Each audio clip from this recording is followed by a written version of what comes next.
علیکم ورحمۃ اللہ وبرکاتہ۔ الحمد للہ والصلاة والسلام علی رسول اللہ وعلی آلہ وصحبہ اجمعین، اما بعد۔ دو تین چیزیں آپ احباب کے ساتھ شیئر کرنا چاہتا ہوں انشاءاللہ۔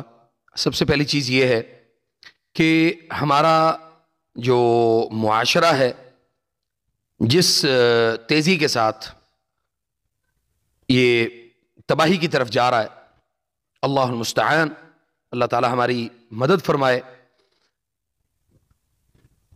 ابھی ایک دن پہلے ہمارے ایک جاننے والے ہیں، پولیس میں کام کرتے ہیں، اللہ تعالیٰ ان کی حفاظت فرمائے۔ انہوں نے ایک دن پہلے مجھے بتایا کہ ہم نے ایک جادوگر کو پکڑا ہے جو کہ قرآن کریم کو، نعوذ باللہ من ذالک، کہ قرآن کریم کو زیر ناف اس نے باندھا ہوا تھا۔ ایک حصہ قرآن کریم کا، یعنی کچھ سپارے، دو تین سپارے تھے، تو ایک کو اگلی سائیڈ پہ باندھا ہوا ہے اور ایک کو پچھلی سائیڈ پہ باندھا ہوا ہے، اور یہ اتنی تیزی کے ساتھ یہ کام اور یہ خباثتیں معاشرے میں پھیل رہی ہیں، اللہ ہمیں معاف فرمائے۔ اور اسی طرح دوسری بڑی چیز جو خطرناک جو ہمارے سامنے آئی، ہمارے ایک بھائی ہیں، بھارت سے ہیں، انڈیا سے، ان کی وائف کے ساتھ ایک پرابلم ہوا کہ ان کی وائف کے جسم پہ مختلف کٹس جو ہے نا وہ لگ رہے تھے، اور اسی طرح ہمارے ایک دوست ہیں لاہور سے، ان کی وائف کو بھی بڑے گہرے کٹس جو ہے نا وہ لگنے شروع ہو گئے۔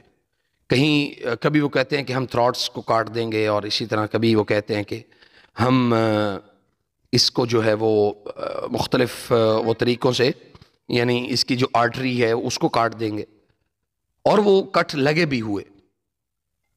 تو یہاں پہ میں یہ بیان کرتا چلوں کہ یہ مقصد بیان کرنے کا یہ ہے کہ سب سے پہلی چیز اللہ تعالیٰ سے ان تمام چیزوں کے اوپر اللہ تعالیٰ سے پناہ طلب کریں کہ یا رب میری حفاظت فرما، ہم سب کے حفاظت فرما۔ یہ بڑی خطرناک چیزیں ہمارے معاشرے میں بڑھتی جا رہی ہیں۔ اور دوسری چیز یہ ہے کہ جو کٹس لگ رہے ہیں اور یہ سارے مسائل ہو رہے ہیں اور جان کا خطرہ ہے، تو یقیناً یہ لوگ قاتل ہیں، جو جادو کرنے والے ہیں اور کروانے والے، دونوں قاتل ہیں۔ اور اسی طرح وہ لوگ بھی قاتل تو اپنی جگہ پہ ہیں ہی، وہ جاہل بھی ہیں جو جادوگروں کے پاس جا کے کسی کے لیے کوئی گڑھا کھودتے ہیں، اور فساد فی الارض کا سب سے بڑا وہ سبب ہے۔ دیکھیں، ہر خاندان میں فتنے اور ہر خاندان میں لڑائیاں اور جھگڑے ضرور ہوتے ہیں، لیکن میں اس کو اس نظر سے دیکھتا ہوں کہ لوگ آج کل بندوق اور ڈنڈے سوٹے اور جوتیاں اور اینٹیں اور یہ مطلب اٹھانے کی جرت نہیں کرتے۔ وہ کہتے ہیں کہ بھئی یار اگر دوسرے طریقے سے کام ہو سکتا ہے تو پھر ہمیں کیا ضرورت ہے۔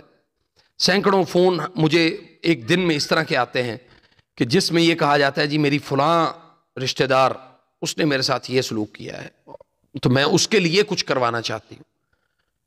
تو یہ چیزیں کلیئر کر لیں کہ یہ کام وہ لوگ کرتے ہیں جو اللہ کی نافرمانی کی طرف ان کا رجحان زیادہ ہوتا ہے، زیادہ کیا ہوتا ہی وہ اللہ کے نافرمان ہے۔ اور سبحان اللہ، ایسے لوگوں سے بچنا بھی چاہیے، ان کے شر سے بچنا چاہیے۔ ایک اور بڑا عجیب واقعہ، ہماری ایک وہ بھی ہمارے جاننے والے ہیں، گجرانوالہ سے ان کا تعلق ہے، ان کی وائف کو پرابلم ہوا، ان کو منع کیا گیا تھا کہ آپ جو ہے نا وہ اس کنڈیشن میں مت نکلے۔ اگر کوئی خاتون حاملہ ہو، اور عام ہم دیکھتے ہیں کہ لوگ باہر نکلتے ہیں، حاملہ ہماری جو خواتین ہیں، مائیں بہنیں ہیں، وہ باہر نکلتی ہیں تو اس چیز کا کوئی احساس نہیں ہے کہ کون ان کو کس نظر سے دیکھ رہا ہے۔ یہ بات یاد رکھیں کہ کل ذی نعمت محسود، ہر وہ شخص جس کے پاس نعمت ہے اسے حسد کیا جاتا ہے، کیا جا سکتا ہے۔ اولاد بھی ایک نعمت ہے۔ خاص طور پہ میں منع کرتا ہوں ایسی خواتین کو کہ جب اللہ تعالیٰ آپ کو یہ نعمت عطا کرے، اور انیشیل جو سٹیج ہوتی ہے اس کی، سٹارٹنگ میں آپ کو بہت احتیاط کرنی چاہیے۔ آپ پتہ نہ لگنے دیں کہ اللہ تعالیٰ نے آپ کو یہ نعمت عطا کرنی ہے. پھر اللہ کا شکر ادا کرنا, اور جب تک اللہ کی یہ نعمت آپ کو مل نہ جائے تب تک کوشش کریں کہ اس کو چھپا کے رکھیں. نعمتوں کو چھپائیں گے تو اللہ تعالیٰ ان نعمتوں میں برکت دے گا. اب لوگ کہتے ہیں جی اب کہاں تک لوگوں سے ہم چھپا سکتے ہیں, کہاں تک لوگوں کو ہم اس چیز سے بچا سکتے ہیں یا اپنے آپ کو بچا سکتے ہیں. جہاں تک ممکن ہو وہاں تک کریں, تاکہ آپ کو اس نعمت کا جو اتمام ہے مکمل وہ نعمت آپ کو عطا ہو. اور دوسرے نمبر پہ جو کٹس لگ رہے ہیں اور یعنی یہ والے معاملات ہو رہے ہیں, تو اللہ سبحانہ و تعالی بہترین انتقام لینے والا ہے. پچھلے دنوں ایک ویڈیو میں نے اپلوڈ کی تھی اشوک جن کی, جس کا بھائی جو ہے وہ اس خاتون کے اوپر حاضر ہوا اور میں نے اسے قتل کر دیا. اور جب اسے مار دیا تو وہ اس کے بعد وہ کچھ ٹائم کے بعد وہ اس کے گھر جا کے اس کا وہ اشوک وہ حاضر ہوا. اس نے کہا کہ تم نے میرے بھائی کو مروایا وہاں سے, تو آپ اس کا بدلہ دیں گے تو ہم اس کو چھوڑ دیں گے. میں نے بڑی واضح اس بات, دیکھیں ہمارا اس چیز کا بڑا تعلق ہے کہ ہمیں اللہ سے مدد مانگنی ہے. جنات ہیں, وہ شیاطین ہیں, وہ ابلیس ہے, وہ ابلیس کے بچے ہیں, اس کے اولاد ہے, کچھ بھی ہے, ہمیں اللہ کی قسم ایک ذرے کے برابر بھی ان کا خوف نہیں ہے, ایک ذرے کے برابر بھی. ہاں اللہ تعالیٰ نے ان سے بچنے کی ہمیں ضرور تاکید کی ہے, ان کی شرارتوں سے, اپنے آپ کو ان کے معاملات اور حالات سے اپنے آپ کو محفوظ رکھنا یہ میری اور آپ کی ذمہ داری ہے. صبح و شام کے اذکار ہیں, دعائیں ہیں. تو ایک تو اس کے لیے جو ہم نے ایک آئل زیت المقری وہ آئل بنایا تاکہ پورے جسم کو وہ لگایا جائے اور وہ جسم کو ٹچ نہ کر سکیں.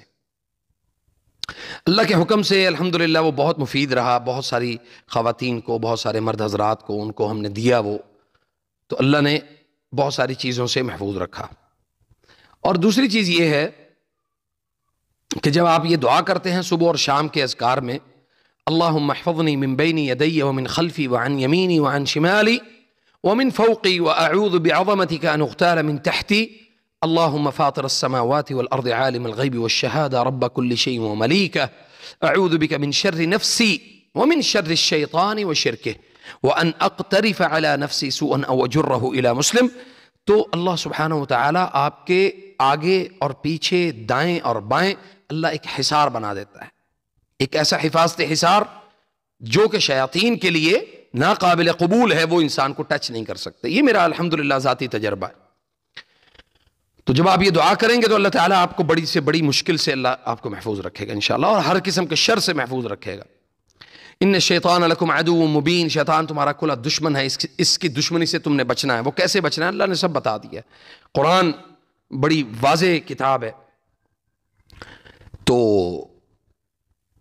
دوسرے نمبر پہ جو بات تھی کہ جادوگر کیوں ہمارے معاشرے میں اتنے زیادہ عام ہو گئے, اصل بات یہ ہے کہ ہم لوگوں نے ان لوگوں کو پروموٹ کیا ہے, ہماری خواتین نے پروموٹ کیا ہے. خاص طور پہ معذرت کے ساتھ خواتین کا ان کے پاس جانا اور جا کے ان کو اپنے پوری داستان, پوری کہانی, پورے یعنی ایک ایک کچا چٹا کھول کے ان کے سامنے آپ نے رکھ دیا ہے. وہ باتیں آپ نے اپنے اگر کسی خاندان کے کسی فیملی ممبر کو آپ نے ڈسکس کی ہوں تو شاید آپ کو وہ کوئی اچھا مشورہ دے دیتا, لیکن اس بدبخت انسان نے آپ کی اس کمزوری کو اخذ کیا, اس کو پکڑا اور اس کے مطابق اس نے پھر آپ کو ڈیل کیا, اور جیسے جیسے وہ ڈیل کرتا رہا ویسے ویسے حالات آپ کے جو ہے نا وہ خراب ہوتے گئے. تو اللہ تعالیٰ اس حوالے سے اللہ تعالیٰ سے ہمیں پناہ بھی طلب کرنی ہے اور اللہ تعالیٰ سے یہ دعا بھی کرنی کہ یا رب ہماری حفاظت فرما. تو اللہ کریم انشاءاللہ بس یہ ہے کہ آج کی اس مختصر گفتگو میں یہ چیزیں آپ کو سمجھانا مقصود تھا. انشاءاللہ آپ کے کوئی سوالات ہوں تو آپ نیچے کمنٹ باکس میں ضرور کریں تاکہ میں ان سوالات کو جمع کروں اور پھر اس کے اوپر جو ہے وہ آپ کے سوالات کے جواب دینے کے لیے انشاءاللہ اس پر ایک ویڈیو بناؤں. اور اس سے آپ ممکن ہے کہ آپ جیسے مسائل کسی اور کے بھی ہوں تو بہت سارے لوگوں کا